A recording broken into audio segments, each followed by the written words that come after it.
She spent her whole life in a wheelchair, but when her mother was murdered, people learned the truth. Even if we love our parents dearly, we can still find ourselves being disappointed by their behavior at some point in our lives. Our parents are human, and they're just as likely to make mistakes as we are. But what if our parents did something that was truly horrible? What if they made us live a lie without even knowing? What if they bound us to a wheelchair when we didn't actually need one?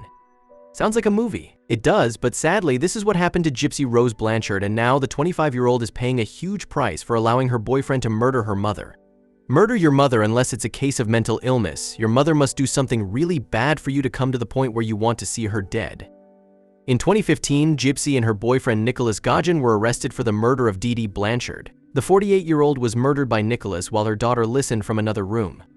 When Dee Dee died, Gypsy had to share the news with the whole world, and so, the young woman took to Facebook to tell every one of her Facebook friends what happened. "That bitch is dead," Gypsy wrote. Gypsy's Facebook friends were shocked by her status.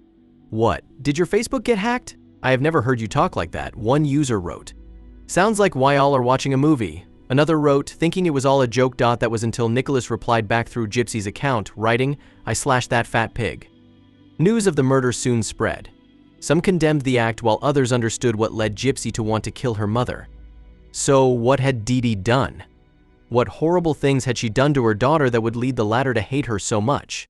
Well, to the outside world, Dee Dee was a caring mother. She was a single parent taking care of a very sick daughter.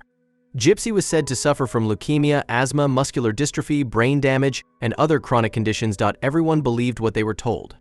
This is what family members, friends, and acquaintances knew of the family of two. What's worse, Gypsy herself thought that she suffered from these very serious conditions. There was only one problem.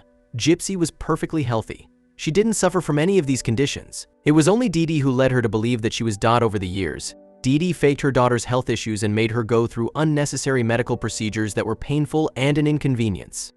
At one point, Gypsy even took cancer medication and was given feeding tubes for nothing. Dee Dee even convinced her daughter that she couldn't walk.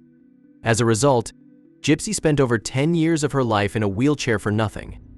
Dee Dee would tell people that her daughter had the mental capacity of a young child. The thing is, Dee Dee was the one with the medical issue. The mother suffered from Munchausen by proxy, which makes a guardian exaggerate or induce illness for attention and sympathy. As she grew up, Gypsy started to learn the truth. For starters, she developed normally, and she knew that she was perfectly healthy. But this woman had no one to turn to. Dee Dee was overprotective of her daughter. She never let her make real friends or keep in touch with family members, including her own father. It was an online romance that gave Gypsy the edge she needed. The latter started a secret online romance with Nicholas. She would tell him about her mother and what she had gone through. It was here that the two came up with a plan. "It's like she played out the part of a fairy tale, you know," Christy, Gypsy's stepmom, explained. "She's got rid of the evil villain." Yes, well, when you put it that way, it does ring true, but it doesn't mean her act didn't come with some serious consequences. Those serious consequences included 10 years in prison. Gypsy was charged with second-degree murder for allowing Nicholas to kill her mother while she listened from another room. The young woman is eligible for parole in the year 2024, when she will be 34 years old. This story sounds like it came straight out of a movie, but as I said before, it's not. Still, it was too good for the people at HBO to not pick up and create a documentary about the mother and daughter. The trailer for Mommy Dead and Dearest is out, and, well, it looks intriguing. Is Gypsy's act justified? Wouldn't it have been better if she had reported her mother instead and enjoyed her life outside of the prison walls? Share your thoughts below.